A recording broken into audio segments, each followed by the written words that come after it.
Hi எல்லோரும் எப்படி இருக்கீங்க? This is Sukanya. YouTube channel start பண்ணி இன்னையோட 11th டே வந்து கம்ப்ளீட் பண்ணியாச்சுங்க. என்னோட சேனல் நேம் வந்து உன்னை பற்றி யோசி, திங்க் அபவுட் யுவர் செல்ஃப். உங்களுக்கு தெரியும், எந்த ஒரு விஷயத்தை ஸ்டார்ட் பண்ணாலும் this is my mom Padmavathi, இவங்களை நினச்சி தான் ஸ்டார்ட் பண்ணுவோம். இன்றைக்கி நம்ம பார்க்க வேண்டிய விஷயங்கள் என்னென்னா, ரொம்ப ரொம்ப ரொம்ப ரொம்ப இம்பார்ட்டண்டான ஒரு டாபிக். ஜேர்னலிஸ்ட், பத்திரிகையாளர் எவ்வளோ பெரிய ஒரு ரெஸ்பான்சிபிலிட்டியான ஒரு ஜாப் இது.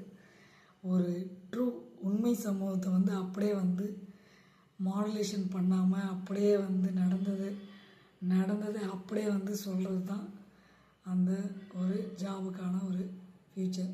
ஸோ என்னன்னா, நீங்களும் யாராவது பத்திரிகையாளராக ஆகணும், ஜேர்னலிஸ்ட் ஆகணும்னு நினச்சிருந்தீங்களா, நீங்கள் போய் அப்ளை பண்ணலாம். யாரெல்லாம் வந்து பேசுகிற திறமை இருக்கோ, ஸோ கண்டிப்பாக வந்து தமிழ் தெரியலாம், இங்கிலீஷ் தெரிஞ்சால் அதை விட நல்லது தான். ஸோ அவங்க வந்து பார்த்திங்கன்னா, யாரெல்லாம் இன்ட்ரெஸ்ட் இருக்கவங்களோ அவங்களாம் வாண்டடுன்னு சொல்லி நிறைய நியூஸஸ் வந்துட்டுருக்கு. ஸோ அங்கே போய் பாருங்கள் என்ன நடக்குதுன்றதுக்காக. உங்களுக்கு பிடிச்சிருந்ததுன்னா இந்த ஜேர்னலிஸ்ட் பத்திரிகையாளர் ஜாபில் வந்து நீங்கள் வந்து அப்பாயிண்ட் பண்ணலாம். அதுக்கு என்ன குவாலிஃபிகேஷன், என்ன ஏஜ், என்ன எலிஜிபிலிட்டி எல்லாம் நீங்கள் போய் பார்த்தீங்கனாலே, ஜஸ்ட்டு ஒரு வியூ பண்ணிங்கனாலே தெரியும். எதுவாக இருந்தாலும் ஒரு ரிவ்யூ பண்ணிவிடுங்க. ரிவ்யூ பண்ணிவிட்டு உங்களுக்கு பிடிச்சிருந்ததுன்னா, இன்ட்ரெஸ்ட்டோடு இருந்தீங்கன்னா, கண்டிப்பாக ஜாயின் பண்ணணுன்னா தாராளமாக ஜாயின் பண்ணலாம். ஏன்னு பத்திரிக்கையாளர்கிட்ட ஏதாவது ப்ராப்ளம் வருங்க, இந்த இதை மாற்ற சொல்லுவாங்க, அந்த இதை அதெல்லாம் கிடையாது.